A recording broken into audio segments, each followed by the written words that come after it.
마지막으로 맞이해서 각 당의 대표들을 만나서 소통하는 자리를 만들어 주셔서도 감사하다는 말씀을 먼저 드리고요. 준비하고 제안하고자 했던 내용과 더불어서 저도 한 말씀을 잠깐만 더 붙이겠습니다.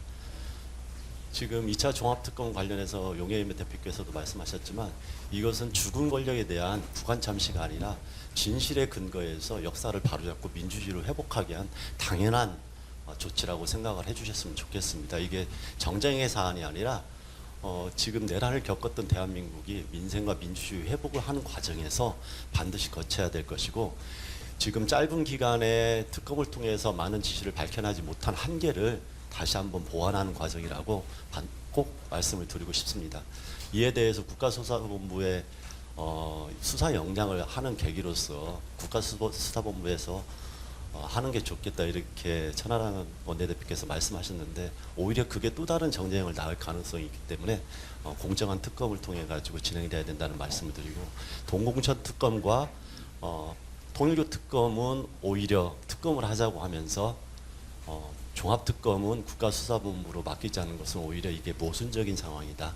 중요한 것들은 모든 수사 역량을 동원해서 특검으로 진행하는 것도 함께 동의를 해주시면 좋겠다 이 말씀을 드립니다.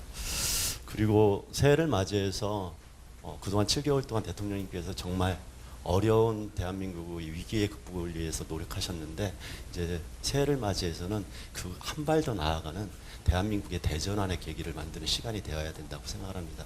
그런 점에서 매우 중요한 사안들이 많지만 그래도 꼭 초기에 되짚어야 될 이야기 몇 가지는 좀 부탁드리고 싶어서 준비를 해왔습니다. 첫 번째는 정치개혁입니다.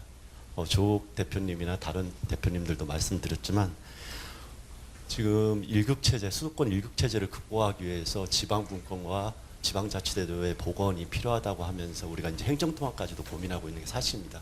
지역소멸과 저출생 문제의 이 대한민국의 위기를 극복하기 위해서도 그건 반드시 필요하죠. 그런데 이것은 단순한 지역의 확장과 통합만으로 아니면 재정의 확대만으로는 이루어지기 어려울 수도 있다. 이런 부분에 대한 제도 설계가 촘촘하게 그리고 구체적으로 진행됨과 동시에 그 대한민국이 국민주권 정부라고 이야기했던 것처럼 각 지역의 주민들이 주민의 주인으로서 행동할 수 있는 제도적 변화가 필요합니다. 그런 부분에서 지방자치제도의 를 잘 올바르게 만들기 위한 선거제도 개혁은 반드시 필요하다고 생각합니다. 그런 차원에서 우리가 모두가 마음을 모아가야 될 때 이번 지방선거가 대한민국의 대전환을 만드는 첫 번째 선거가 될 수 있다. 이런 차원에서 정치권에서도 고민을 하고, 이 부분은 지방정부에서 주민들을 위해서 가장 열심히 그 시간을 보내셨던 대통령께서도 누구보다 잘 알고 있을 거라고 생각을 하고요.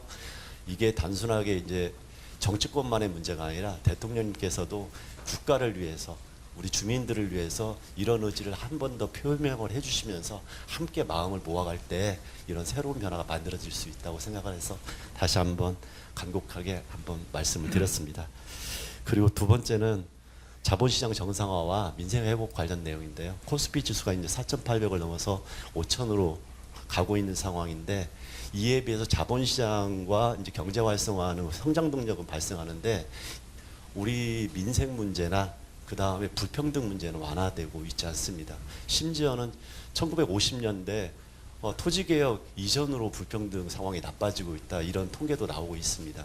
그러니까 대통령님께서 모두의 과실이 모두에게 갈 수 있도록 해야 되는 게 매우 중요하다고 말씀하셨고, 이게 국민통합과 사회적 갈등을 줄이는 매우 중요한 것이기 때문에 이 사회적 불평등, 특히 자본시장의 어떤 독점으로 인한 불평등이 해소되면서 같이 모두가 이 경제 성장의 과실, 그 다음에 자본시장 활성화로 인한 그 성과를 나눌 수 있도록 나머지 부분에 대한 미비된 조치나 이런 것도 함께 고민을 해주셨으면 좋겠다 이 말씀을 드립니다. 그런 부분에서 제가 하나를 더 붙이고 싶은 게 조세개혁이 이제 필요하다. 지금까지 대한민국의 조세는 과거에 20세기의 조세 제도를 기본으로 했습니다. 그런데 과학기술의 변화와 많은 사회적 변화에 맞는 공평과세를 위한 조세 제정을 올바르게 만들기 위한 혁명적인 조세 개혁이 필요하다. 그래서 새로운 조세를 발급을 해서 재정의 부분을 좀 채우는 것. 예를 들어서 데이터세나 부동산세의 새로운 전환, 그리고 인공지능세나 노버세, 이 온라인 플랫폼세 등등해서 새로운 경제 구조에 맞는 세제 개편이 필요하다. 이 말씀을 꼭 드리고 싶고, 그런 부분에서 국가에서도 좀 고민해 주시면 좋겠다. 이 말씀을 드립니다. 그리고 마지막으로 검찰 개혁에 대해서 말씀을 드리고 싶은데요. 대통령님이 검찰 개혁에 대해서 누구보다도 정확한 의지를 가지고 있다는 건 잘 알고 있습니다. 그럼에도 불구하고 여전히 세부적인 진행 과정에서 우리 국민들은 좀 걱정을 하고 있습니다. 왜 그러냐? 이 내란의 출발은 검찰의 특권과 법조 기득권이 대한민국의 국민들 위해 군림하면서 그 오만과 독선, 그 특권에 젖은 세력들이 내란까지 일으킨 겁니다. 그래서 검찰개혁은 이 내란을 극복하기 위한 과정에서 정치개혁과 더불어서 내란을 완전하게 종식시키는 가장 중요한 출발점이자 도착점이라고 생각을 합니다. 그런 부분에서 국민들이 원하는 방향과 속도로 진행될 수 있도록 정치권에서도 노력하고 대통령께서 관심 가져줬으면 좋겠다.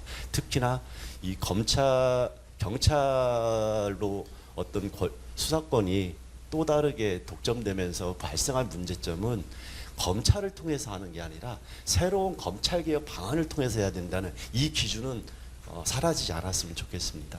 그래서 이런 부분을 함께 국민들이 걱정 없이 대한민국을 새롭게 회복하는데 노력할 수 있도록 대통령님께서도 어려운 국면이지만 한 번 더 꼼꼼히 살펴주셨으면 좋겠다. 이 말씀을 꼭 드리고 싶습니다. 다시 한번 어려운 길에서 이 무지개의 색깔을 만들어가기 위해서 통합과 다양성을 존중해 주시는 대통령님께 다시 한번 깊이 감사드립니다. 사회민주당의 색깔은 제주 감귤색입니다. 네네. 이 개혁 오렌지보다 저희들이 먼저 제주 감귤색을 썼는데요. 저희가 안 알려져 있다 보니까 이 주황색이 개혁신당 색이 원래 먼저 나온 걸로 알고 있는데, 저희가 사회민주당을 창당하면서 처음 했던 게 제주 감귤, 그 다음에 강원 초록이었습니다. 네. 그래서 어쨌든 다양한 색깔 무지개가 가장 아름답듯이 이 통합과 다양성을 위해서 정치개혁이나 사회통합적인 어떤 제도개혁에 대통령께서 더 힘써주시길 다시 한번 부탁드립니다. 고맙습니다. 김보당도